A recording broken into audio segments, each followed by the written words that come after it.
Hello, friends. Today we're diving into a world of wars, conflicts, dangers, and myths, the Viking Age. We'll explore what life was like in those brutal times and how someone from today would survive in a world far harsher than Hollywood films portray. Before we start, I invite you to like and share our work if you enjoy it, and leave a comment telling us where you're tuning in from. Ready? Let's embark on this journey. Close your eyes, listener, and imagine this. The year is 793 AD, and you're standing on the windswept shores of Scandinavia, where the air bites with the chill of the North Sea. The sky above is a bruised grey, heavy with the promise of a storm, and the waves crash against jagged cliffs with a fury that mirrors the hearts of the people around you. These are the Vikings, a name that will echo through history like the howl of a wolf in the night. And yes, you are here with me, thrown into their world, a modern soul in a time of iron and blood. I'm your guide, a skald named Eirik, keeper of sagas, and I'll weave you into this tale as we go. But beware, this is no place for the faint-hearted.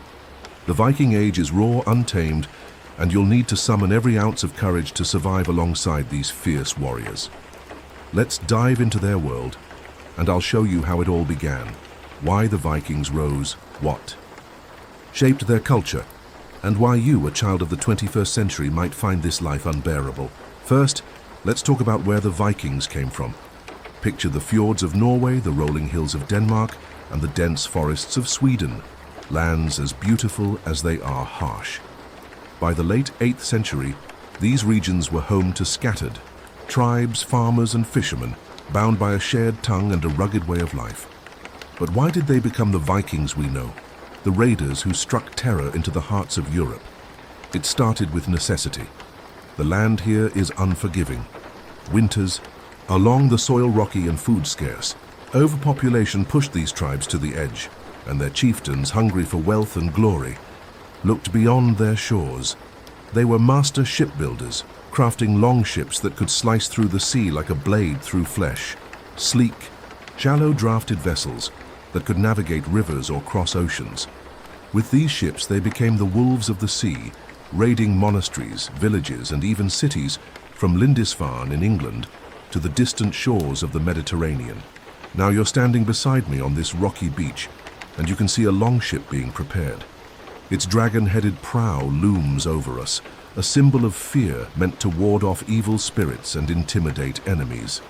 The men around us are a sight to behold. Tall, broad-shouldered, their faces weathered by the elements, their beards braided with beads of amber and bone.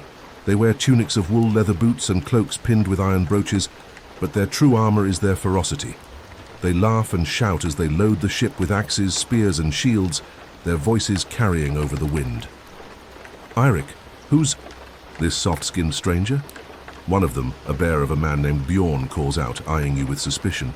Your modern clothes, maybe jeans and a hoodie, mark you as an outsider, and I can see the unease in your eyes. A traveler from a far land, I reply, clapping a hand on your shoulder. They'll prove their worth, or the gods will take them. That brings us to the heart of Viking culture, their beliefs. The Vikings worship a pantheon of gods, the Aesir and Vanir, who dwell in Asgard, a realm of might and magic. Odin, the All-Father, is their chief, a one-eyed god of wisdom, war and poetry, who hung himself on the world tree Yggdrasil for 9 days to gain knowledge of the runes. Thor, the thunder god, wields his hammer Mjolnir, protector of mankind against the frost giants.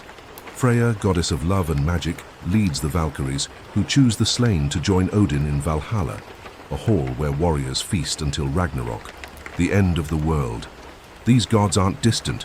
They're as real to the Vikings as the storms overhead, and they demand sacrifice. As we watch the men prepare, a goat is brought forward, its throat slit in offering to Thor for safe winds. The blood spills onto the sand, and the men chant, "Thor, grant us strength." You flinch, don't you? This isn't the sanitized world you're used to, where death is hidden away. Here it's a part of life, a sacred act to appease the gods. Death is ever present for the Vikings, and they meet it with a grim acceptance. You might struggle to understand. A warrior's death in battle is the ultimate honor, earning a place in Valhalla. But if you die of sickness or old age, you're bound for hell, a cold grey realm ruled by the goddess Hel, Loki's daughter. Funerals are a spectacle, Chieftains are burned on pyres with their ships, their weapons, and even their slaves sent to serve them in the afterlife. Common folk are buried with simple goods, a knife or a comb to use in the next world. As we stand here, a horn sounds, and the longship is ready. Bjorn gestures to us. "Come, stranger," he growls. "You'll row with us or you'll swim. You're not built for this, are you? Your modern hands, used to keyboards and touchscreens, aren't calloused for oars. The Vikings around you have spent their lives chopping wood, hauling nets, and wielding axes, tasks that would leave you blistered and broken in a day. This is a world of physical endurance, where weakness isn't pitied but culled. We climb aboard, the ship rocking beneath us as the crew of 20 men takes their places. You grip the oar, your knuckles white, and I can see the fear in your eyes as the sail unfurls, catching the wind. We're heading west, to raid a monastery in Northumbria, a place called Lindisfarne, rich with gold and defenseless monks. The Vikings around us sing a saga of past victories, their voices raw and haunting. But you're silent, aren't you? You're thinking of your warm bed, your Wi-Fi, your grocery stores, things these men can't even imagine. Here, survival is a daily battle against the elements, against enemies, against the gods themselves. You're not ready for this, listener, but the Vikings don't care. You're one of us now, for better or worse, and the North Sea awaits. Will you rise to the challenge, or will this brutal era claim you? Let's find out together in the next part of our saga. Here we are, listener, aboard a Viking longship slicing through the North Sea like a spear through the wind. The salt spray stings your face, and the wooden bench beneath you creaks with every heave of the oars.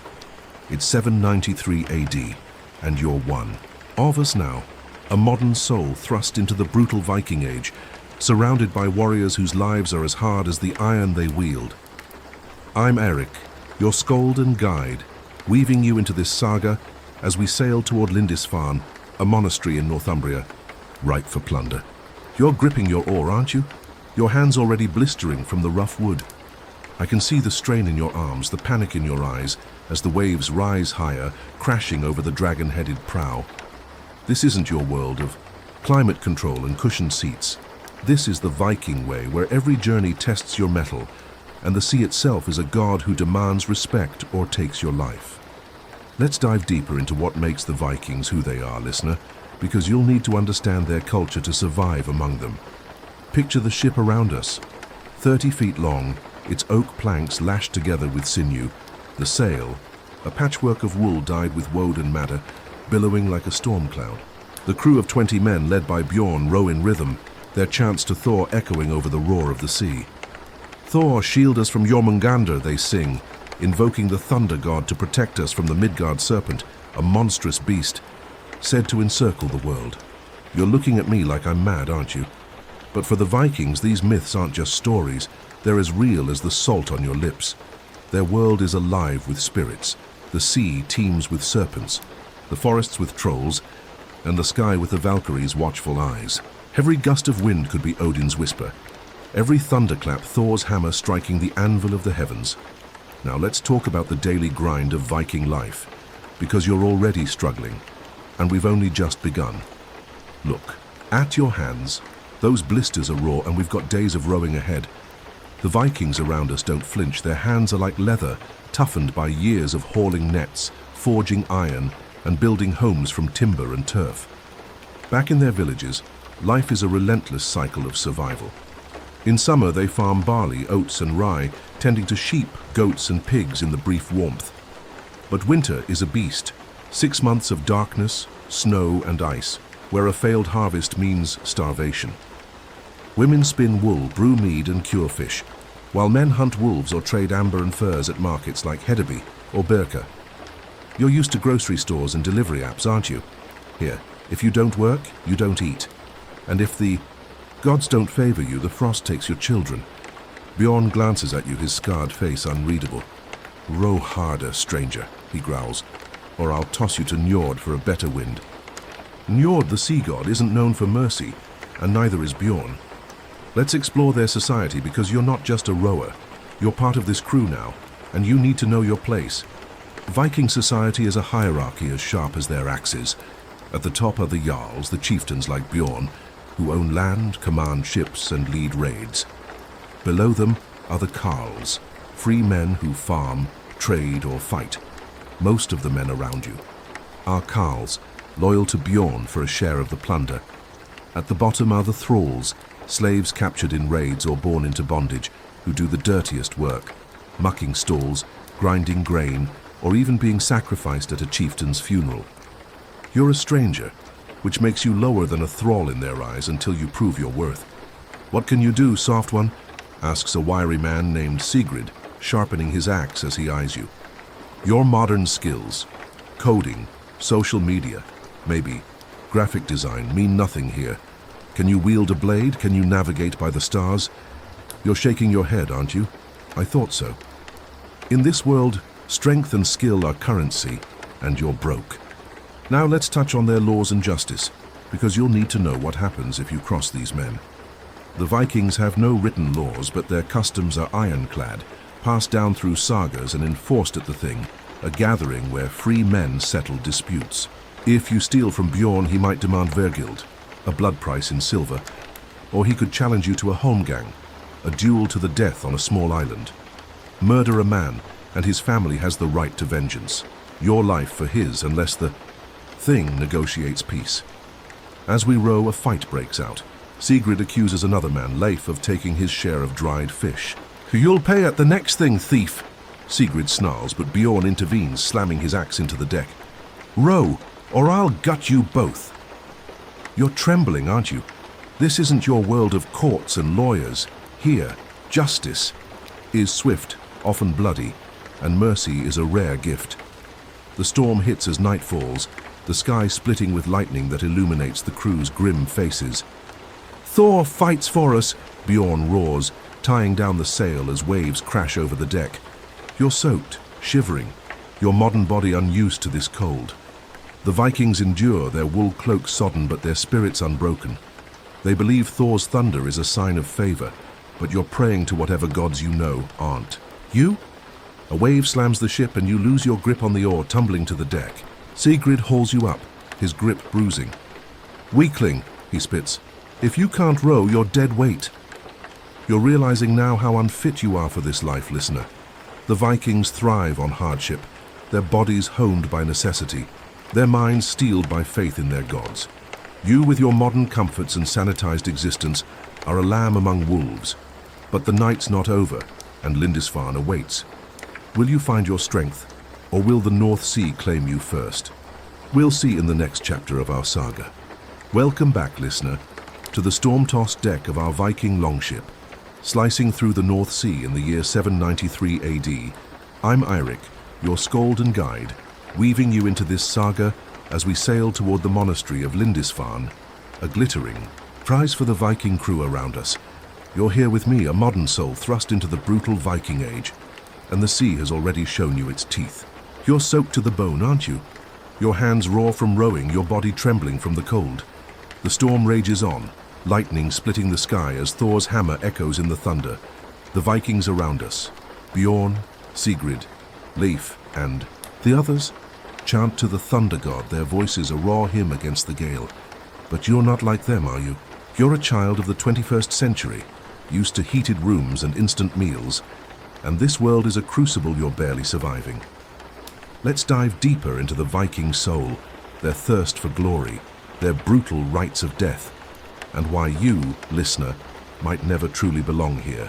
The storm begins to ease as dawn breaks, the sky a bruised purple over a sea that's finally calming.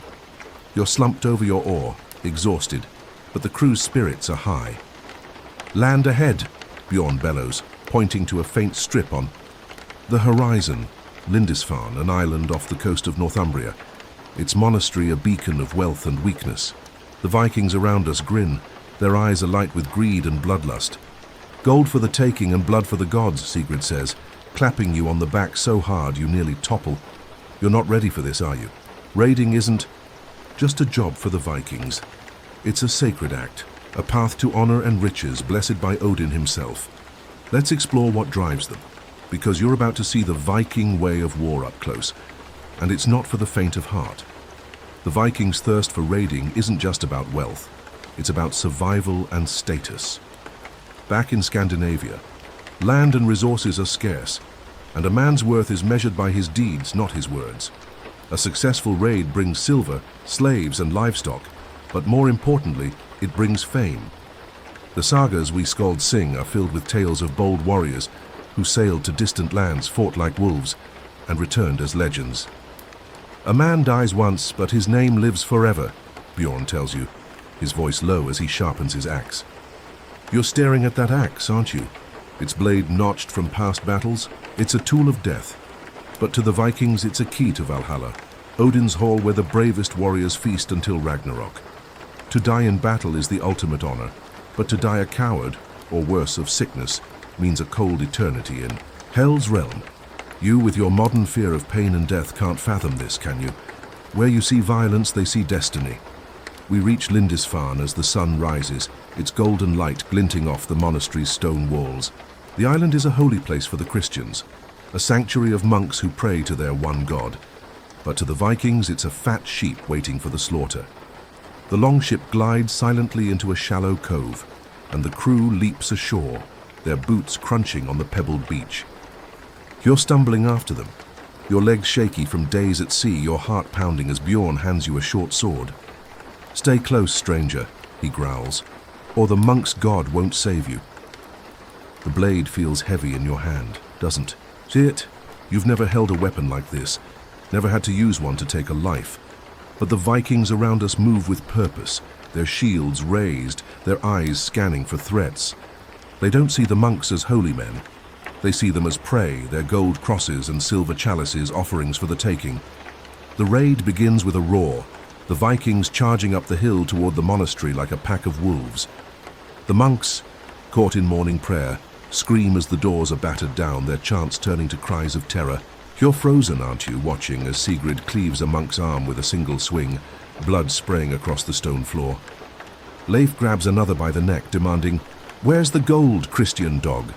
The monk, trembling, points to a wooden chest, and Bjorn smashes it open, revealing a hoard of silver and jewels. The Vikings laugh, stuffing their bags. But they're not just here for loot.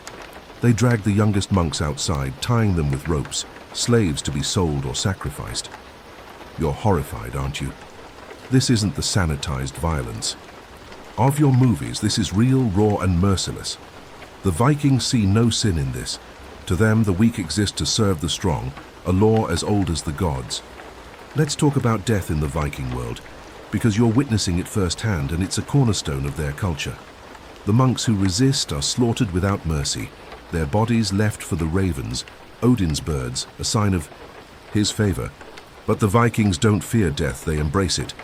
If one of them falls, his comrades will honor him with a pyre, burning his body with his weapons so he can join the gods armed and ready.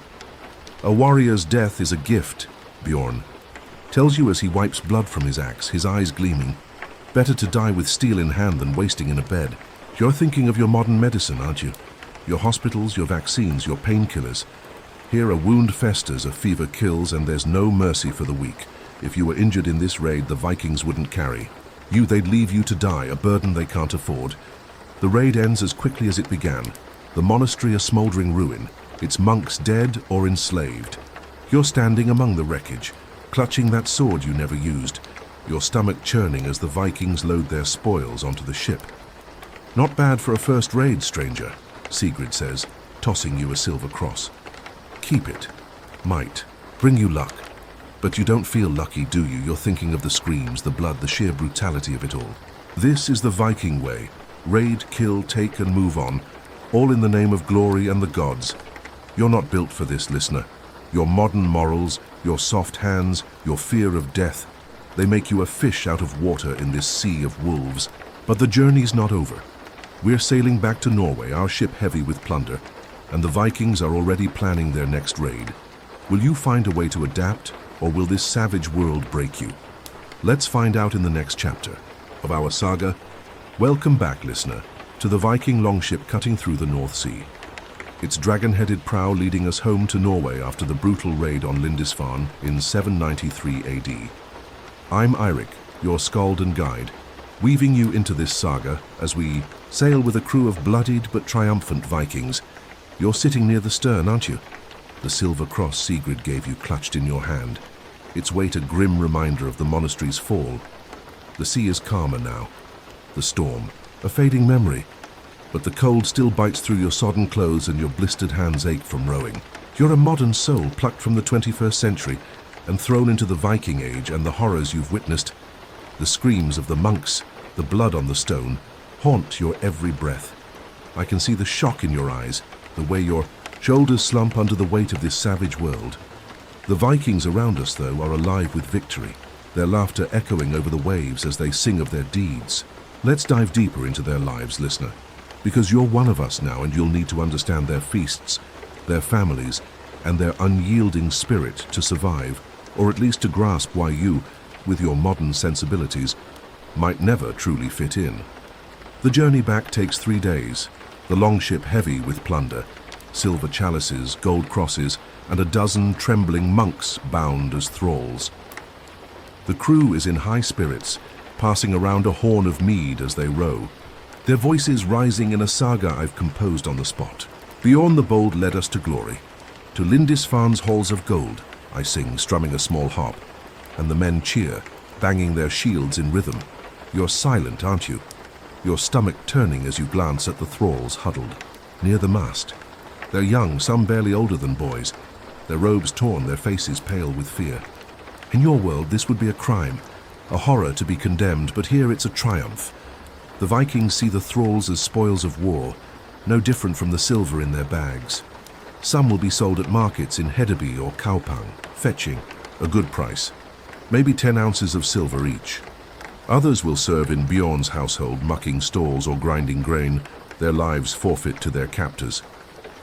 They'll learn their place, Bjorn tells you, noticing your gaze, or they'll feed the wolves.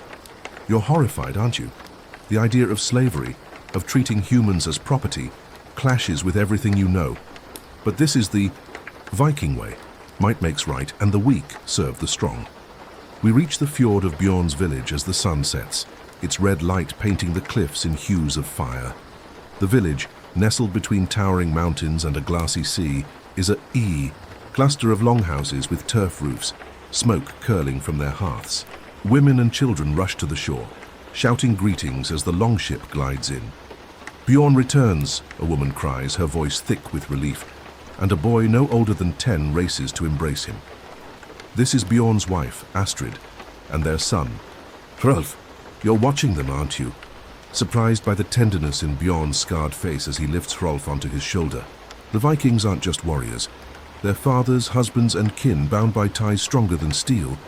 Family is everything here, the core of their society, and every raid is for them as much as for glory. But you're an outsider with no kin to greet you, no hearth to warm you. You feel that loneliness, don't you?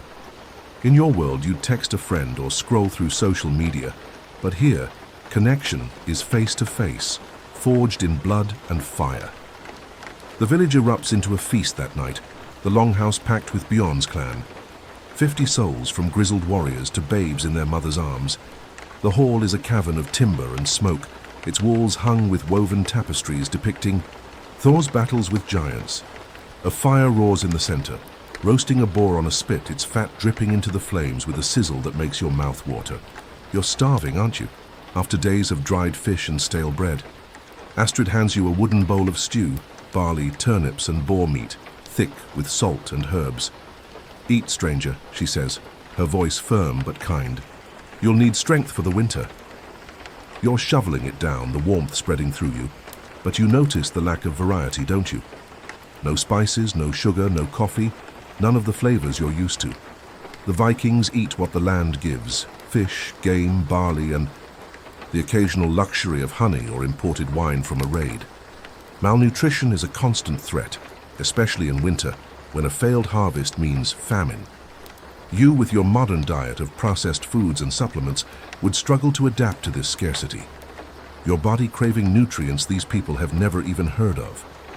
Let's talk about the feast itself, because it's more than a meal. It's a ritual, a celebration of life in a world where death is always near. The Vikings drink deeply from horns of mead, their laughter booming as they recount the raid. I took 3 monks with one swing, Sigrid brags, slamming his fist on the table, and the hall roars with approval. I strum my harp, singing of their bravery, while Astrid and the women serve more food. Flatbread, smoked salmon, and a rare treat of apples stolen from Lindisfarne. The thralls, bound in a corner, serve silently, their eyes downcast. You're uncomfortable, aren't you? Seeing their fear? But the Vikings don't see them as equals. They're tools, not people, a mindset you can't fathom.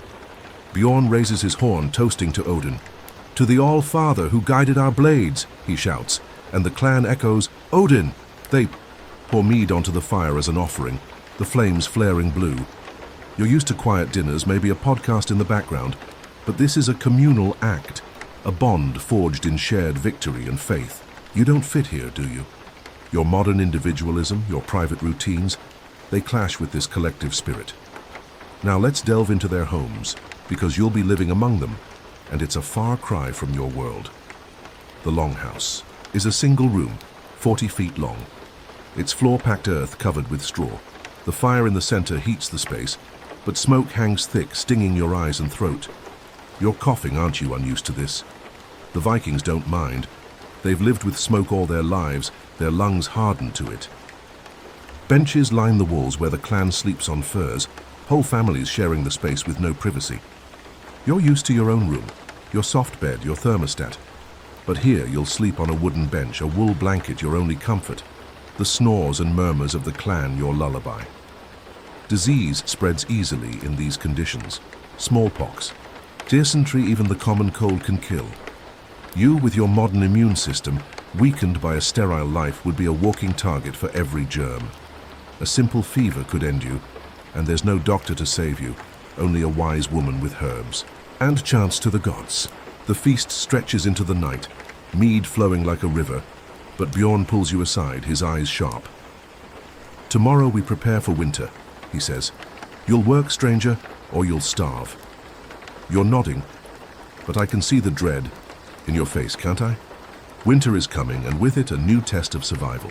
The Vikings will hunt, cure meat, and repair their homes, their every act a defiance of the cold. But you, listener, with your modern reliance on technology and comfort, are already faltering. Can you learn their ways, or will the harshness of this life break you? We'll find out in the next chapter of our saga. Welcome back, listener, to the Viking village nestled in a Norwegian fjord, where the air is sharp with the scent of pine and the looming threat of winter in 793 AD. I'm Eric, your skald and guide, pulling you deeper into this saga as you stand among the Vikings, a modern soul from the 21st century struggling to survive in their brutal world.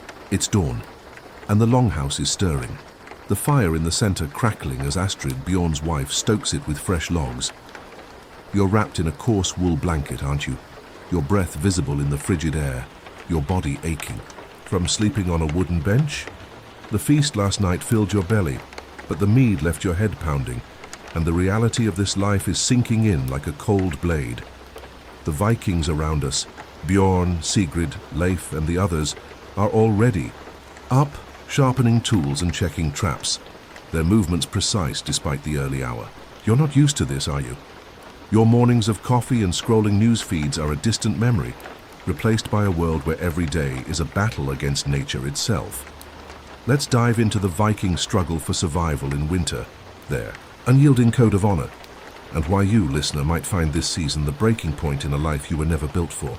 The first snow falls as we step outside, a dusting of white on the turf roofs of the longhouses, the fjord a mirror of ice under a grey sky. Bjorn gathers the clan in the yard, his voice booming. Winter is here, and the gods will test us, he declares, his breath steaming in the air. We hunt today or we starve tomorrow. You're shivering, aren't you? Your modern jacket no match for the biting cold. The Vikings around us wear layers of wool and fur, seal, wolf, even bear, stitched. With sinew, their boots lined with moss for warmth. You're not prepared for this, listener. In your world, winter means cozy sweaters and central heating. But here it's a 6-month gauntlet where a single mistake can kill. The clan splits into groups. Some will hunt in the forest, others will fish through the ice, and a few will repair the longhouses, sealing cracks against the wind. Bjorn points at you, his eyes narrowing.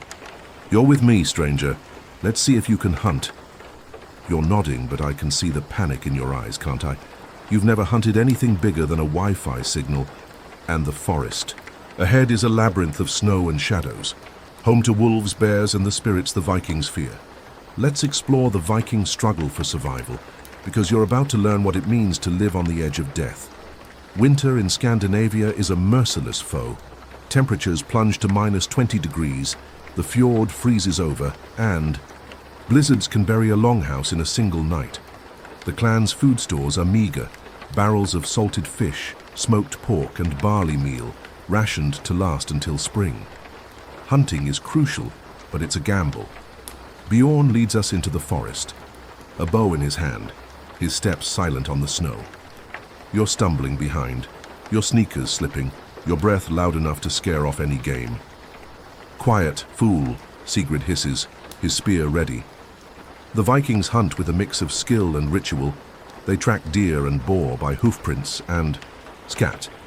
But they also leave offerings for Skadi, the goddess of winter and the hunt, tying strips of cloth to trees as a plea for her favor. After hours of trudging, Bjorn spots a stag, its antlers stark against the snow. He draws his bow, but you step on a branch, the crack echoing like thunder. The stag bolts, and Bjorn turns on you, his face dark with rage. You've cost us a week's meat, stranger, he snarls, his hand twitching toward his axe. You're trembling, aren't you?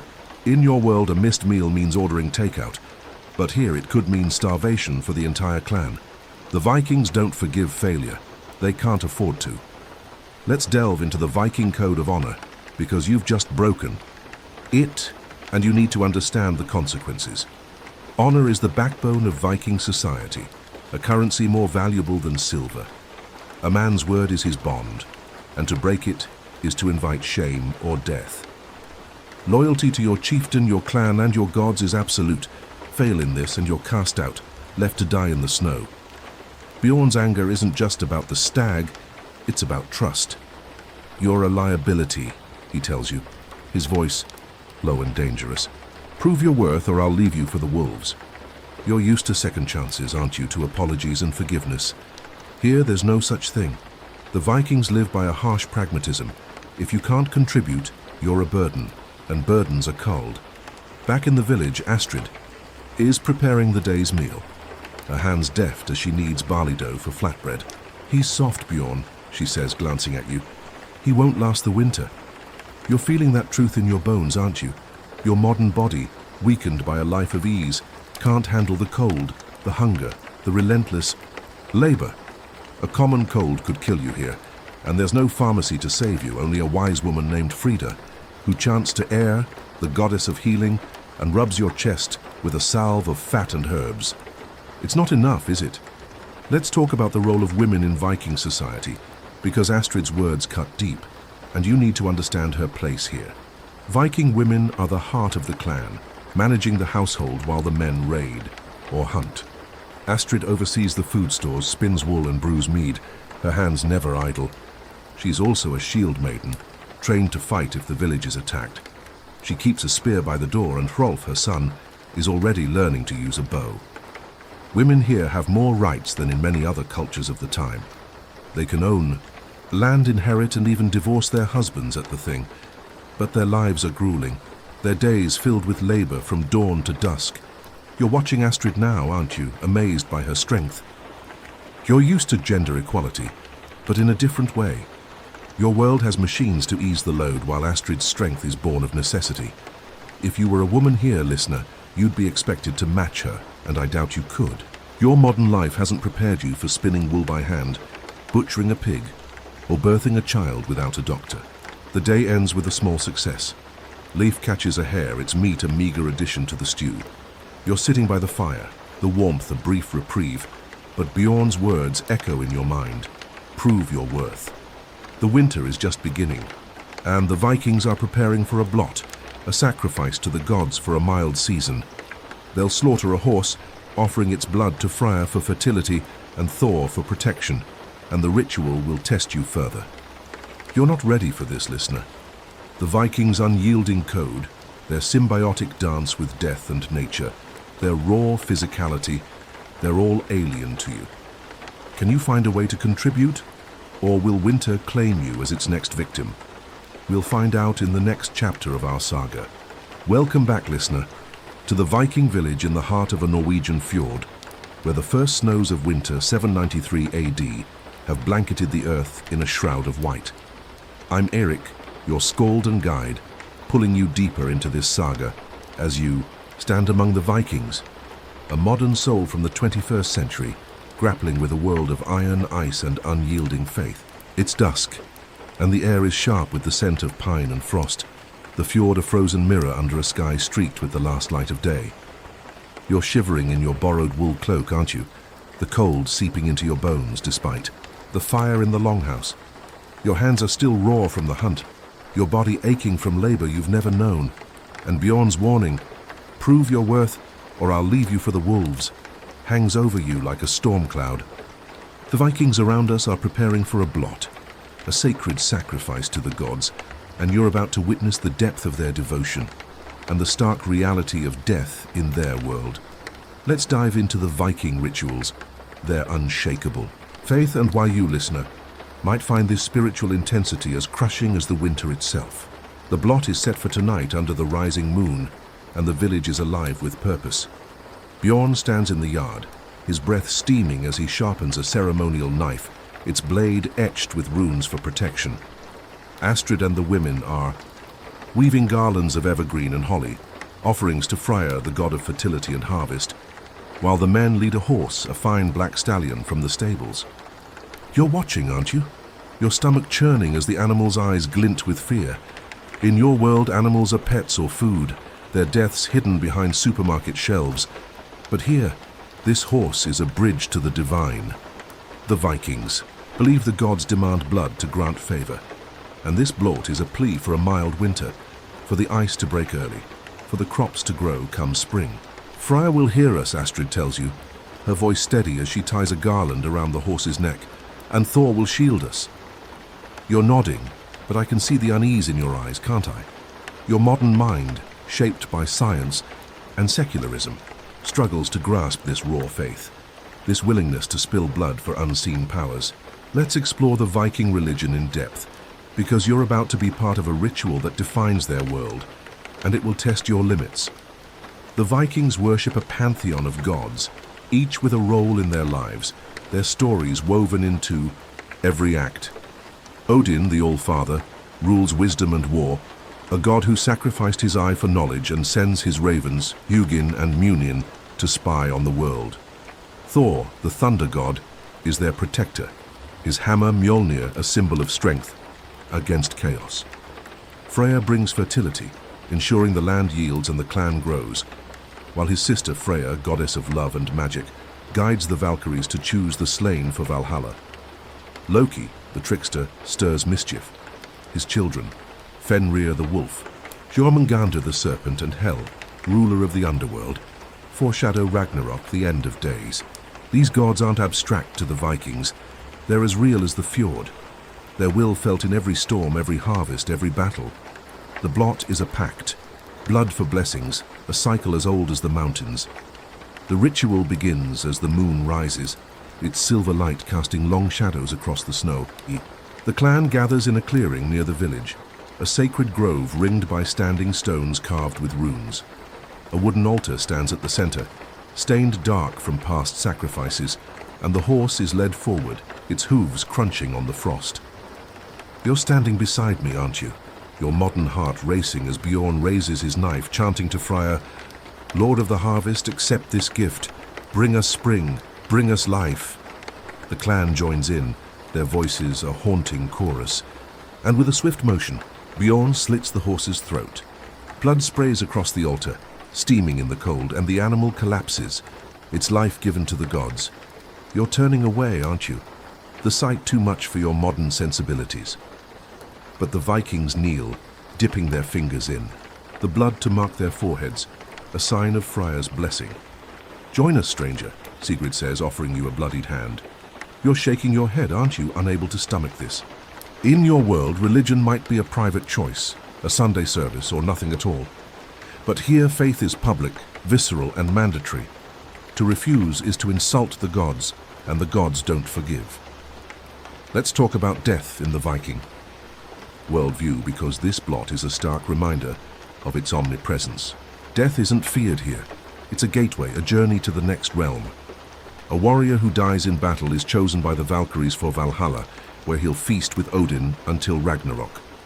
But a peaceful death, of sickness, age, or accident, sends you to Hell's cold domain, a fate the Vikings dread. The horse's sacrifice mirrors their own willingness to die for the clan, for the gods, for honor. If a Viking falls in this harsh winter, his body will be burned on a pyre, his ashes scattered to the wind or buried with grave goods, a knife, a comb, a coin, to serve him in the afterlife. We live for the gods, and we die for them, Bjorn tells you, his eyes reflecting the firelight as the clan feasts on the horse's roasted flesh, a sacred meal to seal the blot. You're gagging, aren't you? Unable to eat what you just saw die? Your modern stomach, used to packaged meat and vegan options, can't handle this primal act, this blending of life and death in every bite. Let's delve into the Viking relationship with nature, because winter is teaching you just how intertwined they are with the land. The blot isn't just a plea for survival, it's a recognition that they're at the mercy of forces beyond their control. The fjord's ice traps their ships, the forest hides their game, and the sky brings blizzards that can kill a man in hours. The Vikings respect these forces, personifying them as gods or spirits. Skadi rules the snow, Njord the sea, and the Landvættir, spirits of the land, guard every hill and stream. They leave offerings of bread or mead at sacred sites, ensuring the spirits don't turn against them. You, with your modern reliance on technology, can't fathom this, can you? You'd check a weather app or buy a space heater, but here survival means reading the sky, knowing the signs of a storm, and appeasing the unseen. A single misstep, a failed hunt, a broken roof, could doom the clan, and you're already faltering. Your body weakened by cold and hunger, your mind reeling from the blot. The night ends with the clan gathered around the fire, their faces painted with blood and soot, their voices raised in thanks to Freyr and Thor. You're sitting apart. Had you the silver cross from Lindisfarne still in your pocket, a relic of a faith you understand but can't cling to here? The Vikings' gods are too real, too demanding, their rituals too bloody for your modern soul. Bjorn watches you, his gaze hard. Tomorrow, we fish the fjord, he says.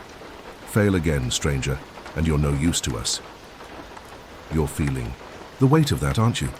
The Vikings' unyielding faith, their symbiotic dance with death and nature, their brutal pragmatism, they're all crushing you, a modern human unbuilt for this life. Can you endure the winter, or will it break you? We'll find out in the next chapter of our saga. Here we are, listener, standing on the frozen edge of a Norwegian fjord in the depths of winter, 793 AD. The icy wind, cutting through you like a blade forged by the frost giants themselves. I'm Eirik, your skald and guide, pulling you deeper into this Viking saga as you fight to survive among a people as unyielding as the land they call home. The sun barely crests the horizon, casting a pale light over the snow-dusted cliffs, and the fjord before us is a sheet of ice, its surface cracked like the scars on Bjorn's weathered face. You're bundled in a borrowed sealskin cloak, aren't you? Your modern sneakers replaced with leather boots stuffed with straw for warmth. But the cold still claws at you, doesn't it? Your breath fogs in the air. Your hands tremble from the lingering shock of last night's blot. The blood of that horse still staining your memory.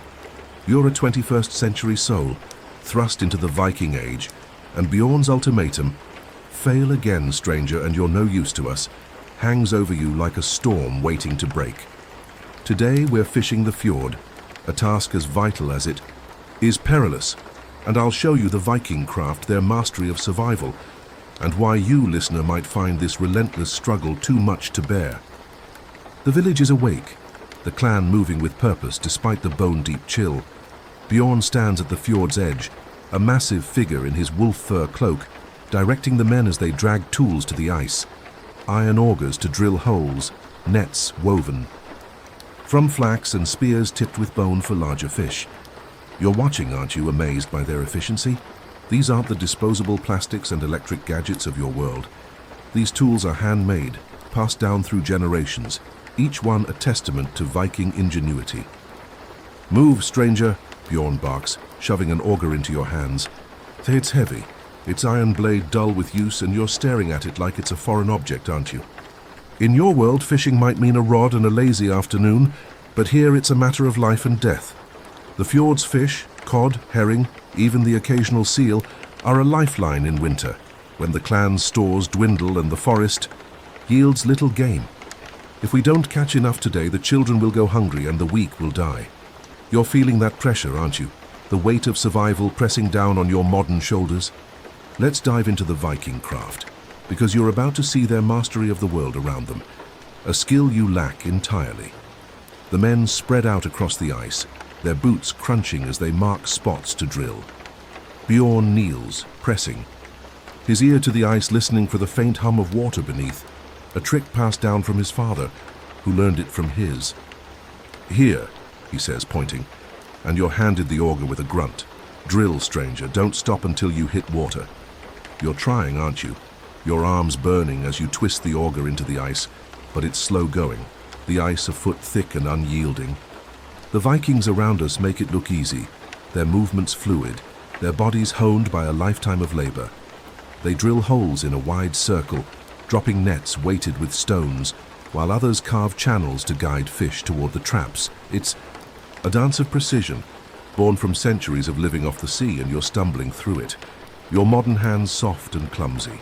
"Pathetic," Sigrid mutters, taking the auger from you to finish the job. You're panting, aren't you, your pride stinging as much as your muscles. In your world, you'd order fish online or grab a frozen fillet, but here, every bite is earned with sweat and blood. Let's talk about the Viking relationship with the sea, because the fjord isn't just a resource, it's a sacred space, a realm of the god Njord and the spirits that dwell beneath the waves. The Vikings are seafarers at their core, their lives tied to the water as surely as their gods are tied to the sky. They build their longships with a reverence that borders on worship, each plank blessed with runes to ward off Jormungandr, the Midgard serpent. Fishing, like raiding, is a ritual. Before we begin, Bjorn scatters a handful of barley onto the ice, an offering to Njord for a good catch. "Lord of the tides, fill our nets," he chants, and the men echo, their voices low and solemn. You're watching, aren't you, your modern skepticism clashing with their faith? You might see the sea as a resource to exploit, but the Vikings see it as a living force, one that gives and takes at its whim. If the catch fails, they'll blame the gods or you for not showing proper respect. You're feeling that pressure, aren't you? The weight of their beliefs pressing down as much as the cold?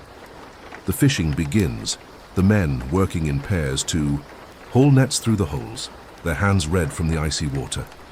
You're paired with Leif, a wiry man with a scar across his cheek, and he's showing you how to spear fish that swim too close to the surface. "Quick and clean," he says, demonstrating with a swift thrust that skewers a cod through the gills. You're trying, aren't you, but your aim is off, the spear slipping from your frozen fingers. Leif laughs, a harsh sound, and spears another, fish himself. "You'd starve in a week, stranger," he says, tossing the cod into a basket. You're humiliated, aren't you? Your modern pride bruised by your failure. The Vikings around us haul in dozens of fish, their nets bulging with cod and herring while you've caught nothing. Bjorn watches, his expression darkening. "You eat what you catch," he tells you, pointing to the empty space at your feet. You're realizing now, aren't you, how ill-equipped you are for this life. Your modern body, softened by a sedentary world, can't keep up with their physical demands, and your lack of skills, hunting, fishing, crafting, marks you as a liability. Let's explore the Viking concept of community, because your failure isn't just personal. It threatens the clan. The Vikings live as a unit, their survival dependent on every member's contribution. If one man fails to hunt, the clan goes hungry. If one woman fails to weave, the clan freezes. This isn't your world of individualism, where you can order groceries online or call for help. Here you're part of a chain, and a weak link can break it all. Astrid approaches as we head back to the village, her arms full of fish to be smoked. "You're a burden," she says plainly, her eyes hard. "If you can't work, you don't eat." You're feeling that sting, aren't you? The harsh truth of their pragmatism. In your world, you'd have social safety nets, charity, or government aid, but here there's no mercy for the useless. A child who can't work is a mouth that starves. An elder who can't contribute is left to die. You, with your modern expectations of compassion, can't fathom this, can you? The day ends with the clan gathered in the longhouse, the fire roaring as the fish are smoked over alder wood, the air thick with the scent of salt and smoke. You're sitting empty-handed, aren't you? Your stomach growling as the others eat. Bjorn tosses you a small piece of bread, a pity offering, but his gaze is cold. Tomorrow we build a new longship, he says. You'll work, stranger, or I'll bind you with the thralls. You're dreading that, aren't you? The Vikings' craft, their seamless dance with nature, their brutal community, they're all exposing your weakness, a modern human unbuilt, for this life. Can you rise to the challenge, or will the fjord's ice become your grave? We'll find out in the next chapter of our saga. Welcome back, listener, to the icy fjord of a Norwegian Viking village in the winter of 793 AD, where the air bites like a wolf and the snow falls in heavy sheets, blanketing the longhouses in a shroud of white.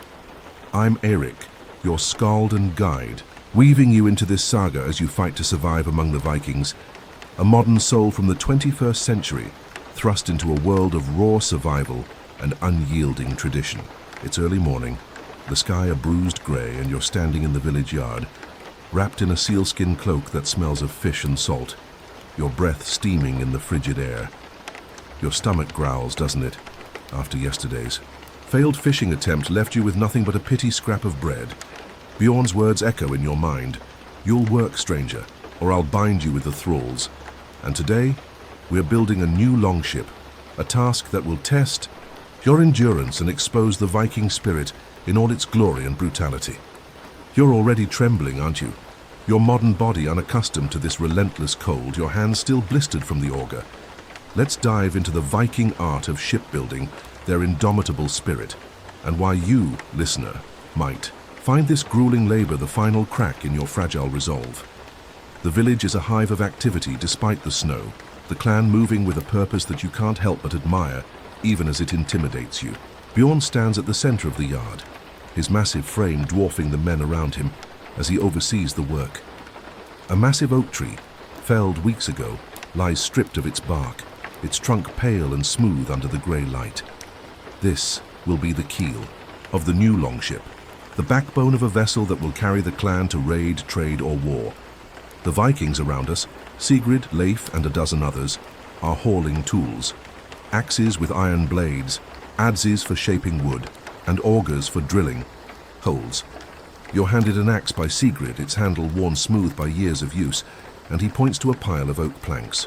"Chop these to length, stranger," he says, his scarred face unreadable. "Don't make me do your work again." You're gripping the axe, aren't you? Its weight unfamiliar in your hands? In your world, you'd order furniture online or hire a contractor. But here, every plank, every nail is crafted by hand, a testament to the Viking spirit of self-reliance. Let's explore the Viking art of shipbuilding, because you're about to witness a craft that's as much a ritual as it is a necessity, and it will show you the depth of their connection to the sea. The longship is the heart of Viking culture, a marvel of engineering that allows them to raid as far as Constantinople or fish the treacherous North Sea. The keel is laid first, a single piece of oak chosen for its strength, blessed with runes to ward off sea spirits. "Njord, guide this ship," Bjorn chants, carving a rune of protection into the wood as the men cheer. The planks are clinker-built, overlapped like shingles and lashed together with sinew, creating a hull that's flexible yet strong, able to withstand the pounding waves. You're chopping away, aren't you?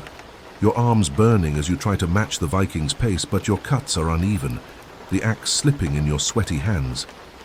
Leif shakes his head, taking the axe to show you how it's done. His swings are precise, each plank cut to perfection in moments. "You're useless, stranger," he mutters, "and you're feeling that sting, aren't you?" The Vikings have spent their lives mastering these skills, their hands as much a part of the wood as the trees themselves, while you're a modern human, softened by a life of keyboards and touchscreens. Let's talk about the Viking spirit. Because this shipbuilding isn't just about survival. It's about their identity, their unyielding drive to conquer the impossible. The Vikings are a people of the sea, their lives shaped by the rhythm of the tides as much as the seasons. They name their ships with pride, Serpent of the Waves, Raven's Wing, and treat them like living beings, offerings of mead poured onto the hull to appease the spirits. Their ship is a man's soul, Bjorn tells you, his voice low as he fits a plank into place, his hands steady despite the cold. It carries him to glory or to the gods. You're watching him, aren't you? Amazed by his focus. This isn't just a boat to the Vikings. It's a vessel of destiny, a bridge to the world beyond their fjord, and every cut, every knot, is an act of devotion. You, with your modern reliance on machines and mass production, can't grasp this, can you? You'd buy a yacht or rent a kayak, but the Vikings build their future with their own hands, their spirit a fire that burns through the ice. The work stretches into the afternoon, the long ship taking shape plank by plank, its sleek form emerging like a beast from the wood. You're exhausted, aren't you? Your arms trembling as you haul a plank to the frame, your back screaming with every step. The Vikings don't stop, their stamina a product of a lifetime of labor, chopping trees, rowing ships, fighting battles. You're used to 8-hour workdays with breaks, aren't you? Maybe a coffee run or a quick scroll on your phone. Here, there's no rest until the work is done, and the cold is a constant enemy, numbing your fingers and slowing your movements. Astrid brings out a pot of hot fish stew, her face stern as she ladles it into wooden bowls. Eat quickly, she says, handing you a bowl. We've no time for weakness. You're gulping it down, the warmth a brief reprieve, but you notice the portions are small, don't you? The clan is rationing, the winter stretching their stores thin, and your failure to fish yesterday means less for everyone. You're feeling that guilt, aren't you? The weight of your inadequacy in a world where every mistake ripples outward. Let's delve into the Viking concept of endurance, because today's labor is showing you just how far you are from their strength. The Vikings are forged by their environment, their bodies and minds shaped by a life of constant challenge. They wake before dawn to tend livestock, spend days at sea rowing through storms, and fight battles that leave their shields splintered and their bodies scarred. A Viking boy like Hrolf, Bjorn's son, is already learning to hunt and fight, his small hands gripping a bow as he tracks rabbits in the snow. You, listener, with your modern life of convenience, electric heat, grocery stores, antibiotics, wouldn't last a month here. A simple infection could kill you. A broken bone could leave you crippled, and the cold, oh, the cold, it's a silent killer, creeping into your bones and stealing your strength. You're coughing now, aren't you?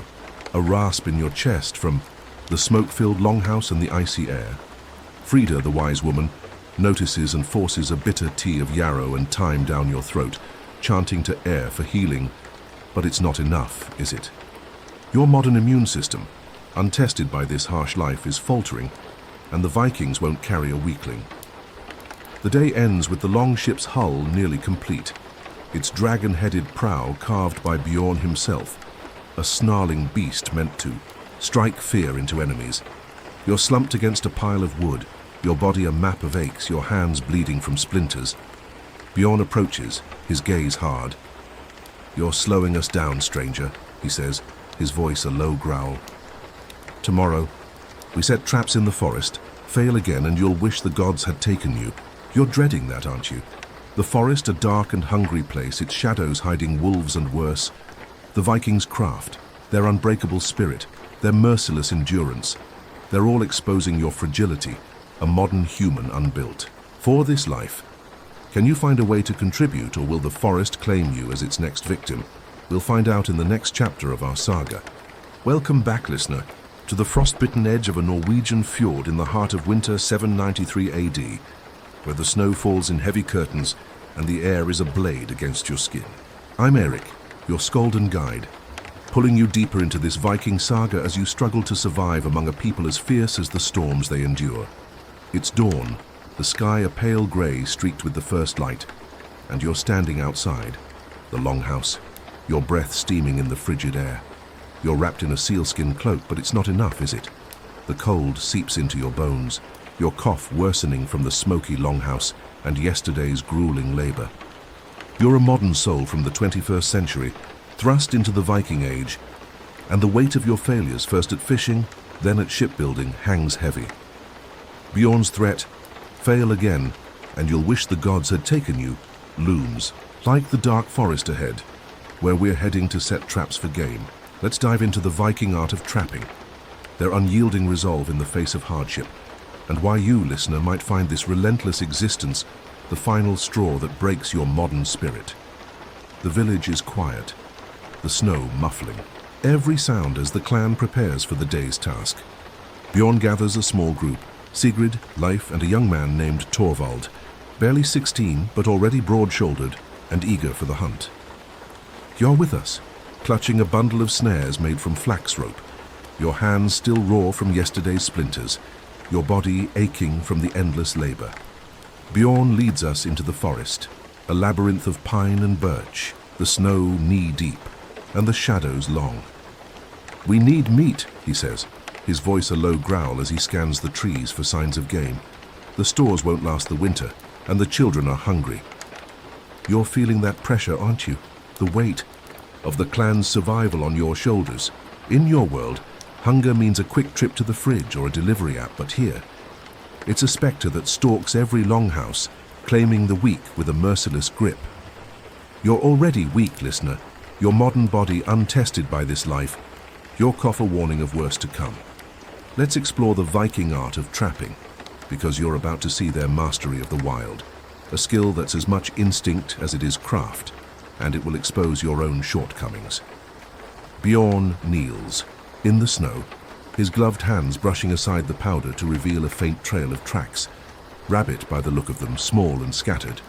"Here," he says, pointing to a narrow path between two pines, a natural funnel for game. He shows you how to set a snare, looping the flax rope around a low branch, the noose hidden beneath a dusting of snow. "Tighten it like this," he instructs, his movements precise, his eyes sharp. Too loose and the rabbit escapes, too tight and it breaks the rope. You're trying to mimic him, aren't you, but your fingers fumble, the rope slipping in your cold, clumsy hands. Sigrid snorts, setting his own snare with ease, while Torvald moves further into the forest, checking for deer tracks. The Vikings know this land like their own skin.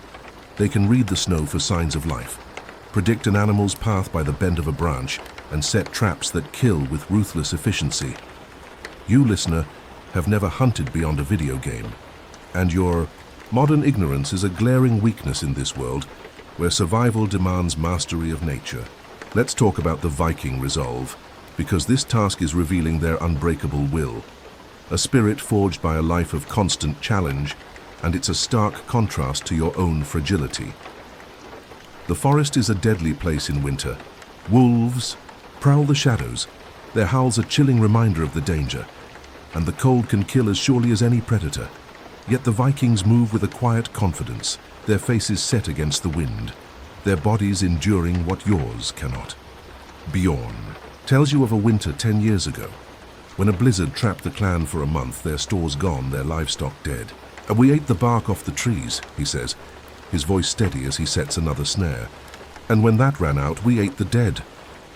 You're staring at him, aren't you, horrified by the implication? Cannibalism, a taboo in your world, is a grim necessity here, a last resort when the gods turn their backs. The Vikings don't flinch at such measures. They do what they must to survive, their resolve a steel that bends but never breaks. You, with your modern morals and squeamish stomach, can't imagine such an act, can you? You'd rather starve than eat human flesh, but here, that choice could mean the end of your clan. The day wears on, the snow falling heavier, the forest growing darker as the sun barely rises above the horizon. You've set a handful of snares, but your work is sloppy, the ropes too loose, the placements too obvious. Bjorn checks one, his face darkening. "This won't catch a blind rat," he snaps, retying the knot with a swift tug. "You're useless, stranger. You're feeling that sting, aren't you? The shame of your failure. The Vikings around. Kurs have set dozens of snares, their hands steady despite the cold, their minds sharp despite the hunger gnawing at their bellies. Torvald returns with news of deer tracks deeper in the forest, and Bjorn decides to set larger traps, pitfalls lined with sharpened stakes, a brutal method to catch bigger game. You're helping dig one, aren't you? Your hands bleeding as you shovel snow and frozen earth with a wooden spade. The labor is backbreaking, the cold numbing your fingers, and you're coughing harder now, a deep rasp that draws Astrid's attention when we return to the village. "He's sick," she says to Bjorn, her voice flat. "He'll bring fever to the children." You're terrified, aren't you, knowing there's no doctor here, no antibiotics, just Frida's herbs and prayers to air. A fever in your world is a day in bed with soup, but here, it's a death sentence. Let's delve into the Viking relationship with sickness and healing, because your cough is a stark reminder of how fragile you are in this world. The Vikings have a deep respect for the body's strength, but they're at the mercy of nature's cruelty. Sickness is seen as a test from the gods, a sign of disfavor or a spirit's curse. Frida, the wise woman, brews a tea of willow bark and nettles, chanting to air as she forces it down your throat. But it's bitter, isn't it? And it does little for the fever creeping into your bones. The Vikings endure illness with stoicism. Those who survive are stronger for it. Those who don't are left to hell's cold embrace. "If he dies, he dies," Bjorn says, his voice devoid of pity as he watches you shiver by the fire. "You're used to hospitals, aren't you? To IV drips and sterile rooms? Here, there's no such mercy, only the gods decide who lives. And you, listener, with your modern immune system untested by this life, are a candle flickering in the wind." The day ends with a small success. The snares catch a few rabbits, and Torvald's pitfall traps a young deer, its meat a precious addition to the clan's stores. You're back in the longhouse, the fire warming your frozen hands, but you've caught nothing, your snares empty, your fever worsening. Bjorn sits across from you, carving a rune into a piece of antler, his gaze hard. "Tomorrow we trade at Kaupang," he says. "You'll carry the furs, stranger. Fail again, and I'll leave you to the wolves." You're dreading that journey. Aren't you? The road to Kaupang fraught with danger. The cold a killer as sure as any beast. The Vikings' resolve, their mastery of the wild, their merciless pragmatism, they're all breaking you. A modern human unbuilt for this life. Can you endure the journey, or will the fever claim you first? We'll find out in the next chapter of our Welcome back, listener, to the frozen fjord of a Norwegian Viking village in the unforgiving winter of 793 AD, where the snow falls like a shroud and the air is a blade against your fevered skin. I'm Eirik, your skald and guide, weaving you into the final chapter of this saga. As you fight to survive among the Vikings, a modern soul from the 21st century thrust into a world of ice, blood, and unyielding resolve. It's dawn. The sky a pale shroud over the frost-bitten cliffs, and you're standing in the village yard, your body racked with fever, your cough a deep rasp that echoes in the still air. You're wrapped in a sealskin cloak, but it's not. Enough, is it? The cold seeps into your bones, your hands tremble from the labor of the past days, and Bjorn's ultimatum, "Fail again and I'll leave you to the wolves," is a death knell ringing in your ears. Today, we're journeying to Kaupang, a trading hub to the south, to barter furs for grain and iron, and this trek will be your final test. Let's dive into the Viking world of trade, their unbreakable spirit in the face of death, and the ultimate reason why you, listener, cannot survive this brutal era. The village is stirring, the clan preparing for the journey despite the blizzard that looms on the horizon. Bjorn stands at the center, his wolf fur cloak dusted with snow, directing the men as they load sleds with furs, fox, wolf, and seal, their pelts soft and gleaming, the spoils of a hard winter. You're tasked with carrying a bundle, aren't you? The weight heavy on your fevered shoulders, your legs trembling as you join the small group. Bjorn, Sigrid, Torvald, and Astrid, who insists on coming to trade her woven cloth. "Move, stranger," Bjorn growls, his eyes hard as he hands you a walking stick to steady yourself. You're coughing harder now, each breath a struggle, and Astrid's gaze softens for a moment. "He won't make it," she murmurs to Bjorn, but he shrugs. "The gods will decide." You're feeling that dread, aren't you? The stark reality of their pragmatism. In your world, you'd be in a hospital with antibiotics and heated blankets, but here, there's no mercy for the weak, no safety net for the sick. Let's explore the Viking world of trade, because Kaupang isn't just a market.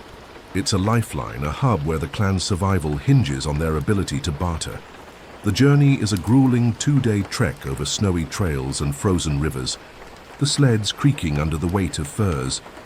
Kaupang, a bustling trade center on the southern coast, is a melting pot of Viking culture, where clans from Norway, Denmark and Sweden gather to exchange goods: furs for grain, amber for iron, slaves for silver.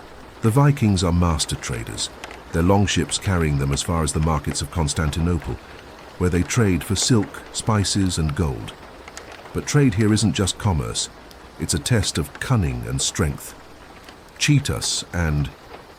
"We'll take your hand," Sigrid tells you as we walk, his spear tapping the ice. You're nodding, but I can see the fear in your eyes, can't I? You're used to online shopping, price tags and consumer protections. But here every deal is a gamble, every trader a potential enemy. Your modern naivety, your lack of bartering skills, would leave you cheated or dead in a place like Kaupang. The trek is a nightmare, the snow deepening with every step. The wind howling like a pack of wolves. You're stumbling, aren't you? Your fever spiking, your vision blurring as the cold saps your strength. The Vikings around us march on, their bodies hardened by a lifetime of hardship, their spirits unbowed by the storm. Bjorn leads the way, his eyes scanning for signs of danger. Wolves, bandits, or the Draugr, undead spirits said to haunt these. Trails. "Keep up, stranger," he snaps, but you're falling behind, your cough echoing through the trees. Torvald grabs your arm, hauling you forward, but his grip is rough, his patience thin. "You're slowing us," he mutters, "and you're feeling that weight, aren't you, the burden you've become? The Vikings don't carry the weak. They can't afford to. In your world, you'd call for help, maybe an ambulance or a friend, but here there's no one to save you, only the gods, and they're silent.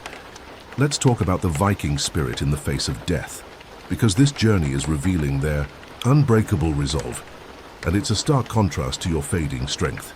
Death is a constant companion here, a shadow that walks with every Viking from birth to grave. They don't fear it, they embrace it, seeing it as a passage to the next realm, a test of their worth. If a Viking dies on this trek, his body will be burned where he falls, his ashes scattered to the wind, a prayer to Odin on his comrade's lips. Better to die on the road than in a bed, Bjorn tells you, his voice steady as he trudges through the snow, his axe at his side. You're staring at him, aren't you, unable to fathom this acceptance? In your world, death is a tragedy, something to be fought with medicine and machines. But here it's a natural part of the cycle, a destiny to be met with courage. You, listener, with your modern fear of mortality, your reliance on healthcare, can't grasp this, can you? Your fever is worsening, your body failing, and the Vikings won't carry a dying man. They'll leave you to the snow, a sacrifice to the gods. We reach Kaupang on the second day, the storm breaking just as the town comes into view, a cluster of longhouses and tents along the shore, ships bobbing in the harbor, their sails a patchwork of color against the gray sea. The market is a cacophony of voices, the air thick with the scent of smoked fish, burning pine and unwashed bodies. Traders shout their wares. A Danish merchant offers iron ingots, a Swedish woman hawks amber beads, a Frankish slave trader displays his captives in chains. Bjorn barters with a grizzled trader, trading furs for sacks of barley and a bundle of iron rods, his voice sharp as he haggles. You're carrying the furs, aren't you? But your strength gives out, and you collapse. The bundle spilling into the snow? The trader laughs, a cruel sound, and Bjorn's face darkens. "Useless," he mutters, leaving you where you lie as he finishes the deal. You're burning with fever, aren't you? The world spinning as your body succumbs to the sickness.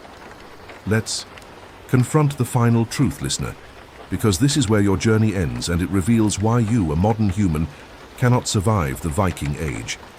The Vikings are forged by their world, their bodies hardened by labor, their spirits steeled. By faith, their lives a constant dance with death. They endure cold that would kill you, hunger that would break you, and violence that would haunt you.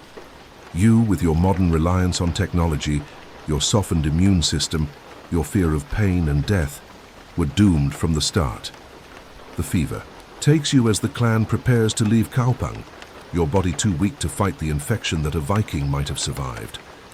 Bjorn kneels beside you, his expression unreadable. "You weren't made for this, stranger," he says, and he leaves. You in the snow, your breath shallow, your vision fading. The Vikings march on, their sleds heavy with grain, their spirits unbroken while you slip away. A modern soul claimed by a world too harsh to bear. But your story doesn't end in silence, listener. I, Eric, sing your saga in the Longhouse. That night, a tale of a stranger from a far land who walked among the Vikings but couldn't withstand their fire. The clan listens, their faces lit by the hearth, and they raise their horns to your memory, a fleeting tribute to a soul too soft for their world. The Vikings live on, their legacy carved in blood and ice, a testament to a spirit you could never match. You've seen their origins, their culture, their gods, their deaths, and you've learned the brutal truth. The Viking Age is no place for a modern human. Your journey ends here, but the saga of the Vikings echoes through time, a song of iron and glory that will never fade.